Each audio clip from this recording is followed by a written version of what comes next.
Second Life Museum of Nuclear Warfare Archival Tape 2018-002. At the present time, I'm speaking with former Lieutenant Colonel Tony Bevacqua, U-2 pilot, and former Groom Lake employee. Mr. Bevacqua, good afternoon and hello. Hi. Glad to be interviewing you and hope that we can learn more about your time at Groom Lake. I'm really interested not just in knowing about your work on the U2, but also in learning more about the base itself and what daily life was like there. So if you could help us with that, that would be awesome. Okay, don't need much of a memory for that.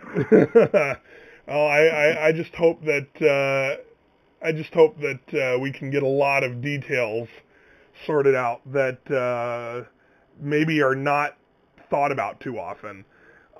So can we start out with, why don't you tell us a little bit about yourself and basically your enlistment in the Air Force, and then we'll proceed to how you winded up at Groom Lake. Well, I enlisted in the Air Force on the 29th of February, 1952, and they asked me what I wanted to do, and I said pilot. And they said, do you have 2 years of college? We require that. And I said, no, I don't have any. And they said, well, we can't put you in that. And I said, well, I'll enlist anyway because I didn't want to be drafted in the Army. Okay. And so I proceeded to basic training. And basic training, halfway through, they stopped us at the halfway through a physical, and they said the Air Force has an announcement, and the announcement was that the Air Force needed pilots and navigators, and minimum requirement on education was high school grad. So guess put their hand up for that, and of course I got into a class that started in January of 1953. So I went through the cadet training program, graduated, and got commissioned end wings on April 14th, 1954. Went to 6 weeks of gunnery at Laughlin Air Force Base T-33s, and then transferred to Luke Air Force Base for F-84 gunnery training. And after that, with a leave in between, I reported to my first real assignment at Turner Air Force Base, Albany, Georgia, at the 508 Strategic Fighter Wing, and where we practiced to lob and fire and all that stuff. We're going to lob the nuclear weapons. And of course belonged to Strategic Air Command, SAC. Mm-hmm. And and then my squadron, well, we got there in 54, August, I think it was, yeah, in August of 54, and we had the straight wings then, E models, and then we got the swept wing F-84F models, and in my squadron was Francis Gary Powers. Oh yes, obviously, yes. I think I was wondering if you would mention him because I knew he was part of that squadron. Oh yes, I was in the same squadron. Not only that, but after being there a year, we finally got permission to go off base instead of those crummy barracks we were living in, the officers, bachelor officers' quarters, and so 4 of us rented a house about a mile away from the gate, and Frank was part of it. What? And then go ahead. I do apologize. You would say you were really good friends with Mr. Powers? Oh sure. What was he like? All right, very, very fine man, a heck of a good pilot. Had he was going with a girl named Barbara. We eventually married, but in the meantime, the short time that we were there, he probably got engaged and disengaged at half a dozen times. Interesting. Well, I would love to interview you some more about what you knew about him, hopefully at a later date. I was wondering if we could go to 1956, when the wing became the 4080th. Well, yes. In 56, it became the 4080th, and so they were, so SAC didn't want the little bitty fighter bombers, so he scratched, what do you call it, disbanded all fighter wings in SAC, okay. And ours, one of them, of course, 508.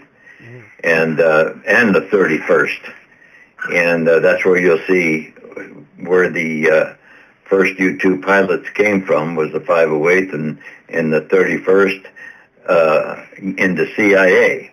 Yes. Yeah, I remember that. Yeah, and there were others too from the other bases that had them, and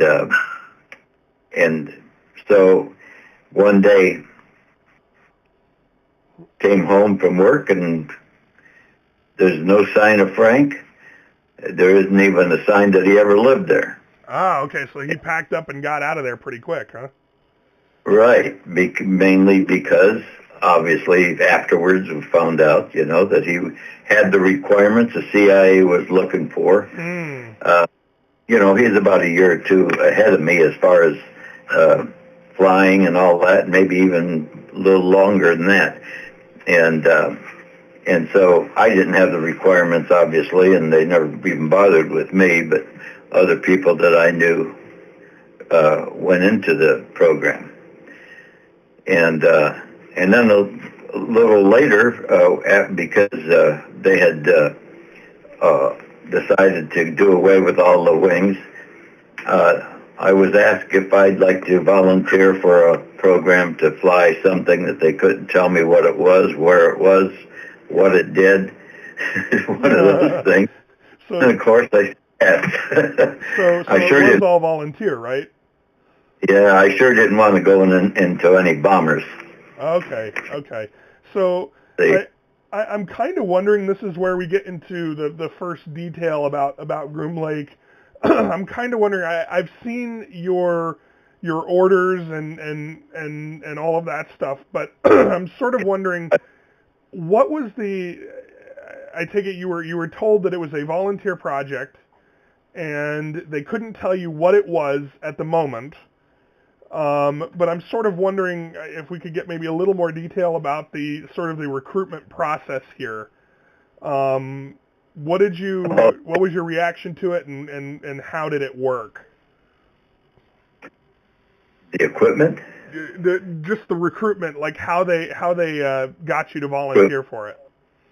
Well, okay, they asked me to volunteer. I said yes, and then I'm just standing by. There was nothing there other than the hint that we received by going TDY to get suit fittings. Mm-hmm. Oh, yeah, so they had to fit you for the pressure suit, right? Right, and so knowing that part, we knew that was high altitude because there was already a regulation that anything that goes above 50,000 feet requires a pressure suit. Mm-hmm. So we had the partial pressure suit then, it fits you like a girl, mm-hmm. and we went to David Clark, and then following that we'd have a pressure, come on, what do you call it when you go into the tank, so to speak? And just like a decompression tank or something like that? No, it's not decompression. It actually, an altitude brings you up to it, and oh my God. Just like an atmospheric pressure tank, basically, that you go into. Well, I know for the bends they'll put you in one of those, and it's the same thing, but there's another name to it. And I guess I'll maybe put that in the subtitles when I put the interview when I publish the interview. yeah, But yeah, I forget Alzheimer's meeting. so they only gave you just like a slight hint that it was a classified project. Did they tell you that you were not to discuss any details with anyone? Well, we didn't know any details and to discuss, but yes, they could not tell us anything. So just by that alone, we didn't know anything and knew that it had to be classified. Mm-hmm. So in the meantime, we'd have 2-3 fittings, and then go through the pressure chamber. That's what I was trying to think. Yeah. The pressure chamber and altitude chamber, and we went through the where you practice if you had your face piece off and got a little hypoxic, you knew what was happening, and Mm-hmm. of course you had a guy next to you that was always suited up all the way to take care of any thing I might do wrong, if to keep from passing out all the way. Okay. But and you'd start scribbling. You thought you were writing something, and when you got your senses back, you could see that it was all gibberish. Ah, so they were actually testing your fine motor skills too, right? Yeah, well, it wasn't fine motor skills so much as this is what happens when you don't have enough oxygen. Ah, okay, yeah. I remember going through something similar when I became a firefighter and dealing with the air system. Oh, sure. Yeah. So when did you first hear? I mean, I think we should start off because I know the audience for this is going to be like completely not in the know. So I'm wondering if you could sort of give us the rundown of. I know everybody calls it Area 51. I call it Groom Lake because that's the name of the place. That's the way what we had too. I mean, we didn't have it as Area 51 then. Because that's just an area on a map. But I'm wondering sort of what would be the real correct name for the site as you guys understood it. Well, the real correct name for the site was Groom Lake, Watertown, and a couple other names. It really, but the ranch, you bet. And so if you said any of those, they knew right where you were talking about or what you were talking about. Yeah, I've heard those. I've heard Air Force Flight Test Center Detachment 3. I've heard that. Way after. Yeah, and I remember Mr. Kelly Johnson referring it to as the new facility in the middle of nowhere. Did you hear that? No, but I can see where that's what he would say. Don't forget that was the very first. All it was a dry lake. Mm-hmm. And for the U-2s, they did it for the U-2s. Yes. Yeah. The thing that they did do, which wasn't very much, and of course you know about all the trailers and the. We'll get into that. We'll get into that. Yeah. I'm wondering because you were so we left off here where you were going through the pressure suit tests. Yeah. At what point did you start to find out exactly where you would be going? I didn't find out until about February of 1957 when I was sent TDY to March Air Force Base and to contact the sergeant, and he would tell me what to do from there. Okay, and what did he tell you basically? He just said, I'll meet you here and I'll take you there. And where he took me was to the line at March Air Force Base and to get on a C-47 or C-54, one or the other. And that's what one of the pilots from Lockheed would be flying from the ranch to March for ferrying purposes and any other kind of purpose, actually. Okay. So obviously we don't have the Las Vegas Janet terminal yet. We don't have any of that yet. It's all done Las strictly. Vegas is all A-12. Okay. Was not. Okay. Yeah. So And could you maybe describe some details of your first flight to Groom Lake? Before, let me see. That Las Vegas could have been the CIA, but it was not Air Force, and that's what I was. I was not an employee at the ranch. I was a Air Force first lieutenant to fly the U-2, except I didn't know what we were flying until finally I got on that airplane, landed at Groom Lake, got off, and happened to see a C-124 unloading a U-2 in 3 major pieces, or maybe 4. But what the hell is that? That's what I think. That's what the audience really wants to know is when you touch down at Groom, what was your initial emotional reaction? How were you feeling? What was your reaction? You're in the middle of nowhere. You're at this top secret, obviously, facility that you've never seen before. That is totally new to you. What is your reaction? Well, I was just in awe of the blankness of the whole place. Hardly any buildings had that 6,000 foot runway. I think it was a patch of asphalt that we landed on, and just see all around with some mountains there, and it just was. Well, it wasn't what I was expecting, but then I didn't know what to expect anyway, so, you just flow. And when you see a few airplanes, you're always interested. So the first thing you saw when you landed was basically them unpacking the first U-2s? Well, probably not. It was probably a day or two later, but there were a couple of U-2s showing. I happened to hit there when the last of the detachments of the CIA were getting trained, and they left, I guess, within a week after I got there. Okay. Could you maybe describe what, I know there's obviously security, very high security. Could you maybe describe the security process if you were, I know you flew there in a military aircraft from a military base, so the security is obvious there, but was there any additional processing when you arrived at Groom?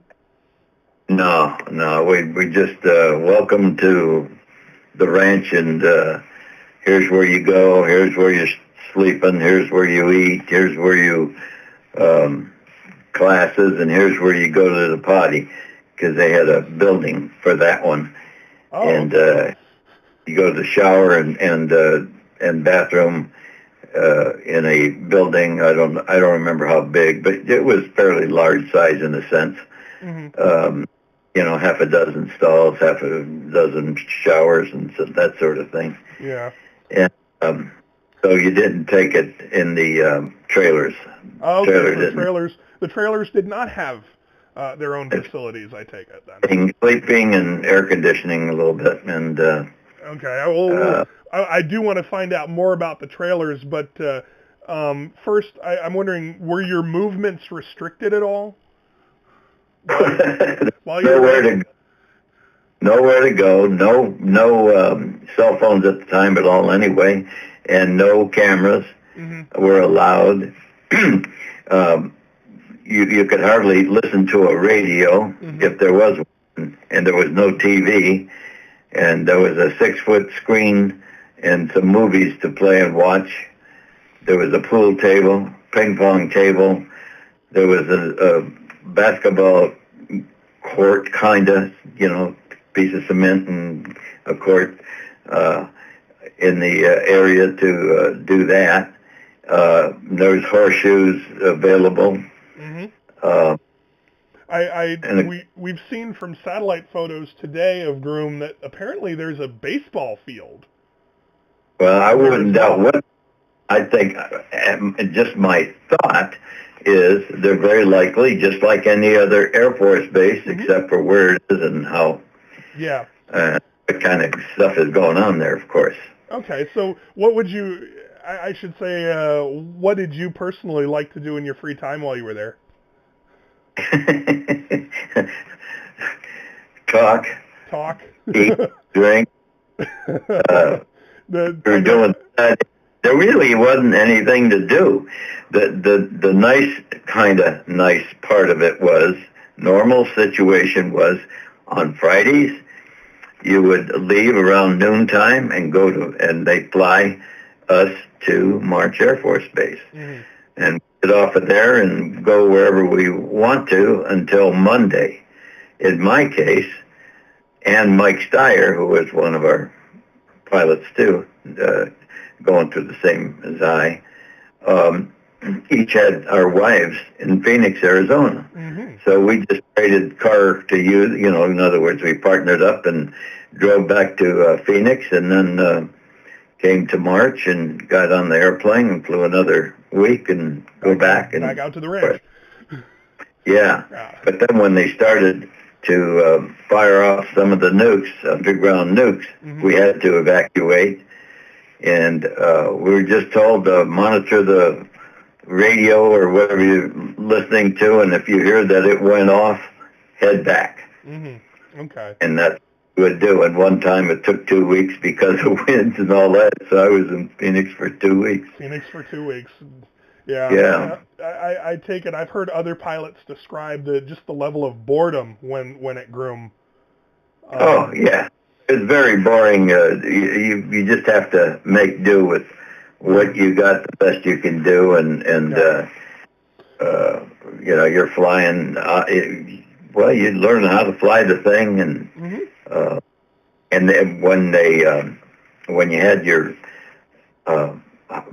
high altitude flights, they would route us over the most horrible places where you couldn't even get to an emergency base. Mm-hmm. Just to get out of the way of our own GCI and that sort of thing, mm-hmm. For the secrecy of it. Yeah, and I do have that. I also have that famous picture of Ray Gaudet breathing oxygen and reading sci-fi novels. Did you like to do that as well? I am no sci-fi fan. Yeah.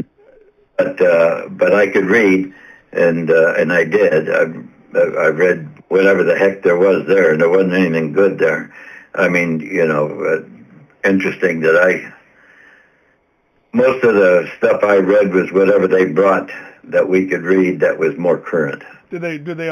I know that obviously top secret facility, classified project. Were there any restrictions on reading material or literature or entertainment? Not that I know of. Entertainment there was almost non-existent, except, like I say, there was just that movie thing, and then the sporting thing that. And then they had excellent food, mm-hmm. and I don't. Sort of a little history question, little nitpicky history question. What kinds of foods did they serve? Oh, yeah, steak, and I don't know. I mean, it wasn't super memorable. All the memory part of it was that the food was good. Okay. Very good. Best food in the Air Force, I bet. Yeah, they had contracted a name that sticks with me kind of was Lincoln Electric as a contractor, and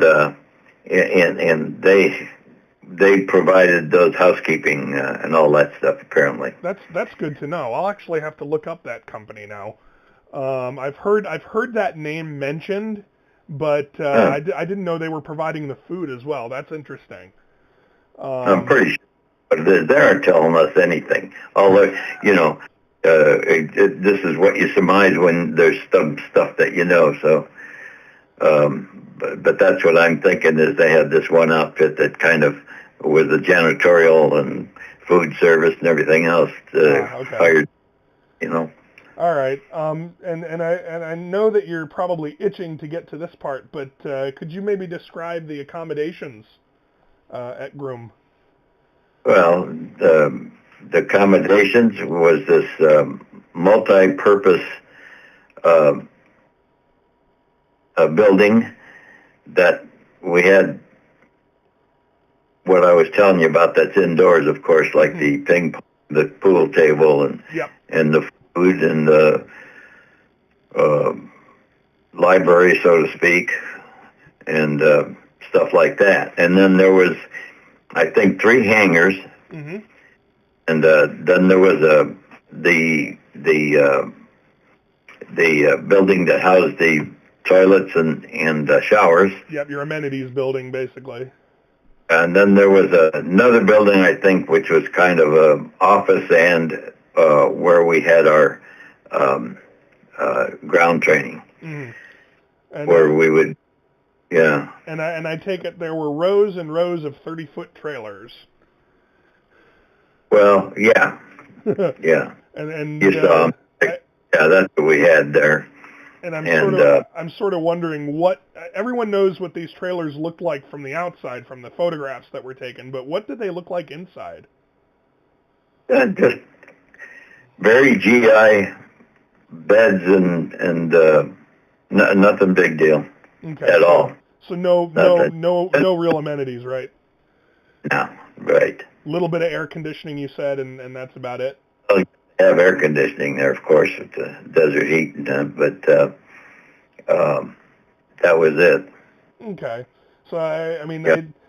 Now if you look at, I have a friend who's done a 3D rendering of the current Groom Lake, and it's got enough barracks to house a battalion. Oh, sure, I'm sure. Today's ours. You know, when we left there, we thought the place would just be closed down. You know, we didn't even think about a follow-on.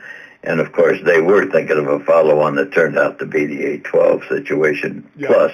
And the red hats and all that. Held up had to be a heck of a lot more stuff than when we were there. It was so bare, but it was all we needed at the time. But, you know, we had no the training, I don't think we had over two weeks of ground training before we flew. And when we flew, we soloed the very first flight. There was no trainer. There was no two-seater. There was no simulator. There was nothing. You know, what we did do prior to that, that kind of gave me a clue of the type of plane I was going to go into without knowing that it was a U-2 or anything, but we were practicing no-flap T-33, where you'd go to the runway in a normal pattern, and you float and float and float and float, and it kind of taught you a little bit of how high you were, and that you had to stall it out, but it wasn't very much. It wasn't really decent training in the first place. I know, obviously, everyone's aware of the secrecy and the level of restriction. And did you guys sense that this place was, you know, different in that regard? That there was like a much higher level of restriction? Obviously, you said, you know, about the radio, and it was hard to get outside stuff and all that. But I'm wondering, you know, just in daily life, did you guys sense that it was, you know, different in terms of being far, far, far more restrictive? I don't think it bothered us. I think the excitement of just flying this obviously spy plane situation was enough that kept us busy and made us real tired at night, and maybe a couple beers helped too, you know. Yeah, pass the time and everything, yeah. Yeah, and those are the days too where if you had an early get up and had to go to bed earlier than normal, you take a sleeping pill. And sometimes you take a sleeping pill and then they cancel the flight after you've been sleeping about 2 hours for whatever reason, you know, probably the airplane needed fixing or something, or maybe weather, but you hardly ever had too much weather there other than windstorms or something like that, and then of course you didn't fly that, but and you know, just 2 weeks of training. I mean, today they don't even solo till they've had about 8 flights. Mm-hmm. Yeah. So, And was the name Aquatone mentioned at any time? no, Okay, no. In fact, I don't even remember saying. Okay. So, yeah, because Aquatone was obviously the CIA project name for the U-2. Yeah. But you never heard that at all. You were just there to fly, correct? Correct. We couldn't even talk to our known friends who were in the CIA part of it.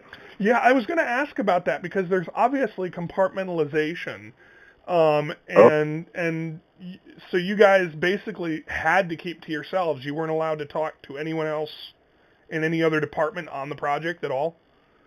Well, it was a natural. It was a natural situation of which we were separated. Okay, so you were actually physically kept separate from. Yeah. Very seldom do we spot anybody other than our own people.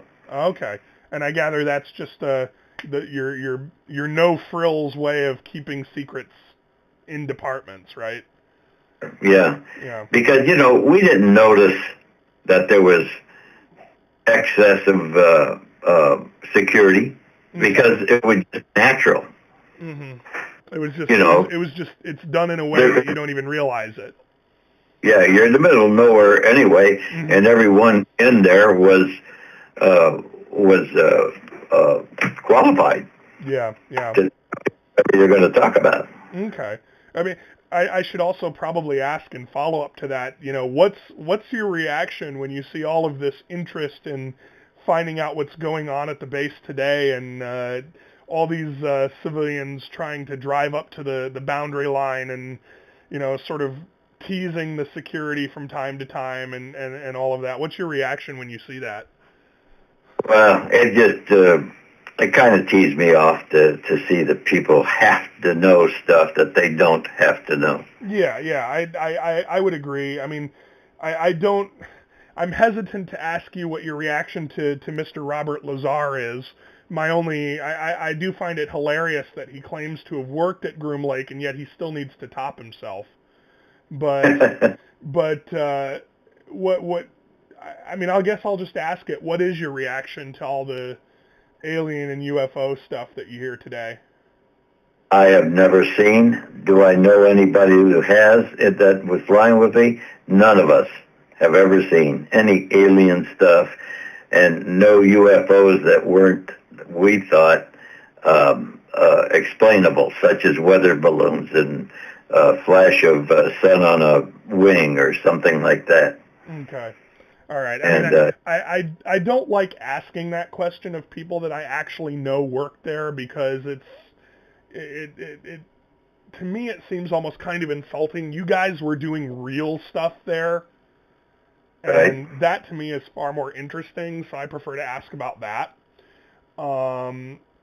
But so I thank you again for giving me all of this detail about daily life.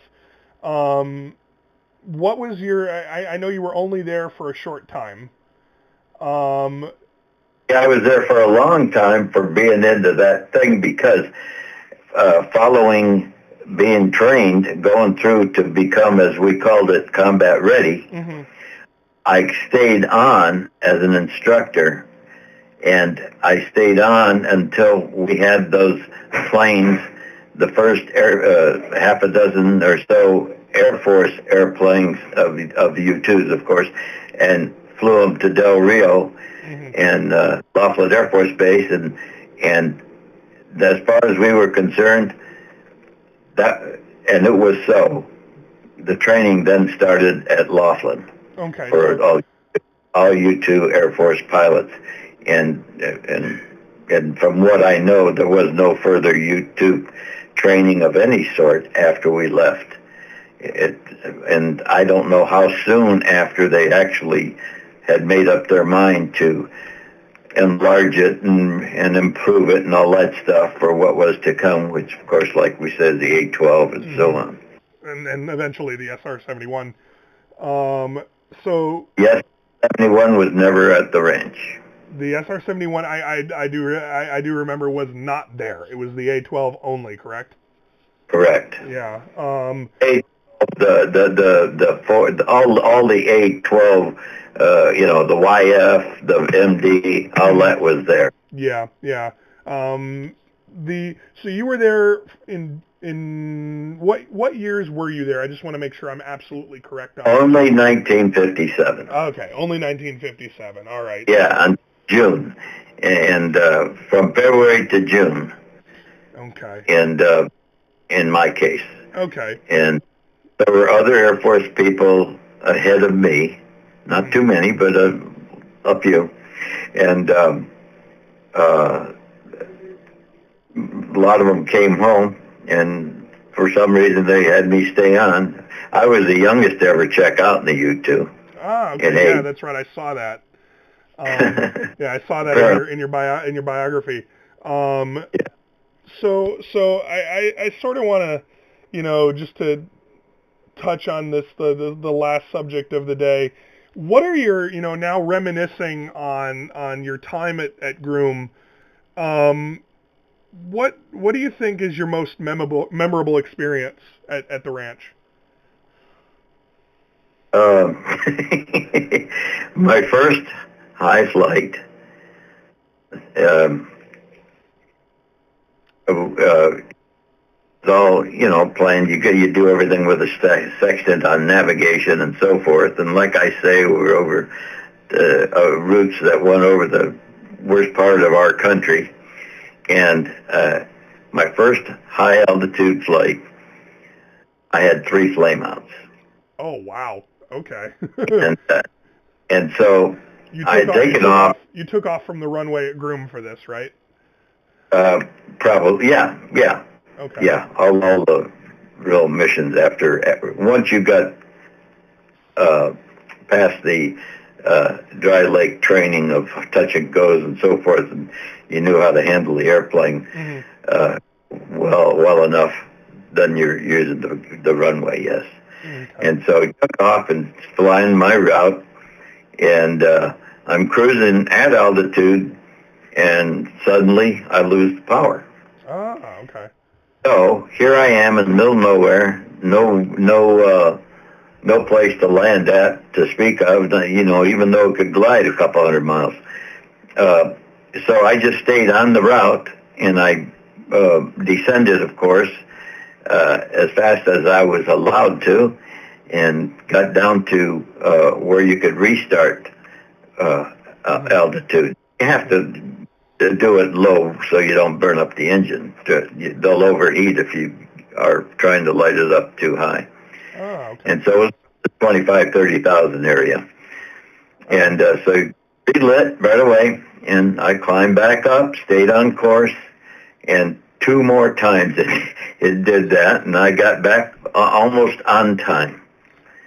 And of course I reported it, and it was a manufacturer's malfunction of the fuel control, and they had that taken care of very quickly with whoever it was that was the manufacturer.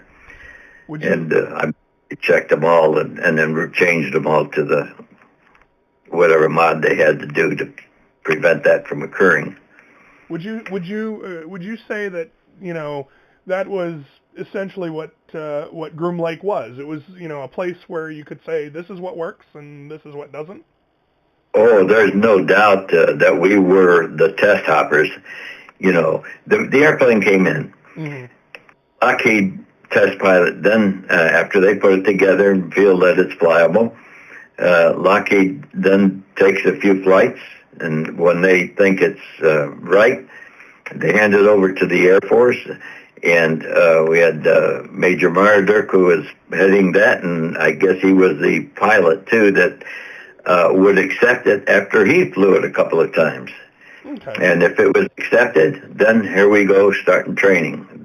In other words, that's when I came into the picture, flying that airplane or airplanes that we had there out in the lake until we graduated out of the lake to the runway, which is normally 2 or 3 different missions.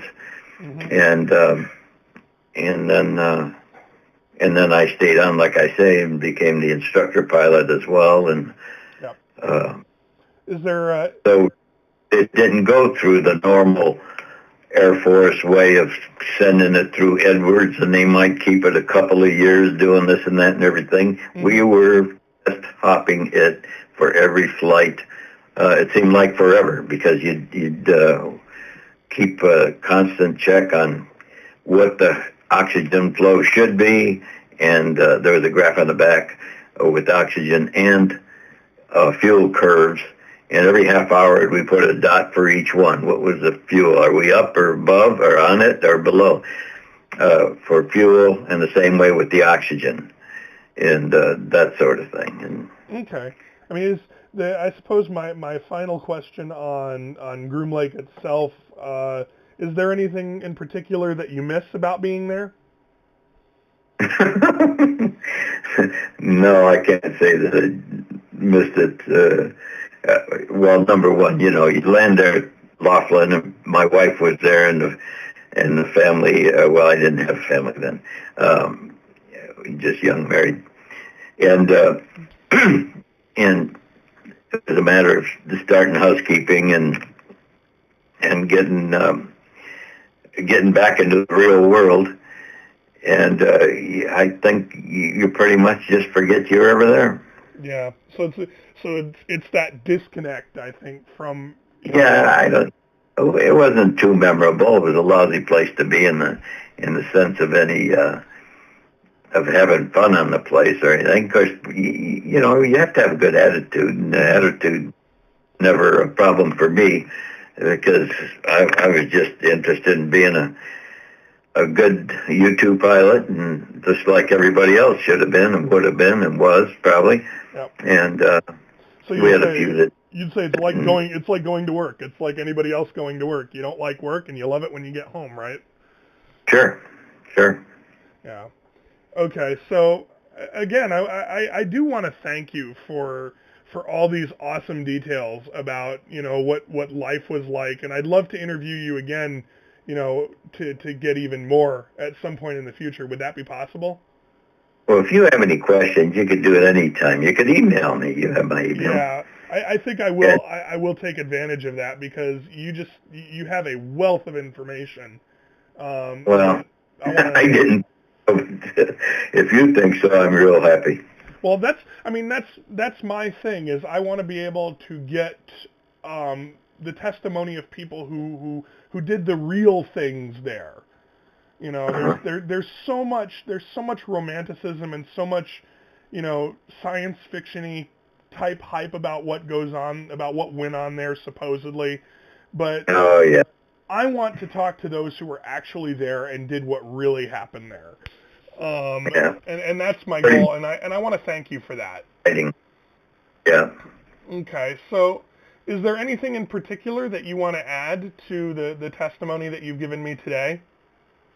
Only that I consider myself one of the most fortunate pilots ever.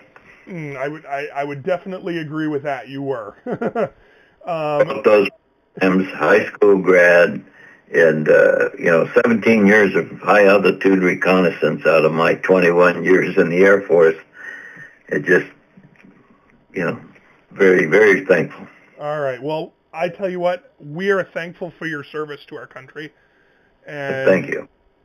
I'll tell you what, I think we need more people like you guys today. I would. The sacrifice that you guys made and the work that you guys put in did keep our country safe, and I do thank you for that. Yeah, I don't think that we really consider it a sacrifice. I think we consider it proud to do it. Okay. Well, on that note, I want to thank you for this interview, and I hope to have a few more in the future. Okay. This has been an interview with retired Lieutenant Colonel Tony Bevacqua, U-2 pilot, and former Area 51 Groom Lake employee, Second Life Museum of Nuclear Warfare, tape 2018-002.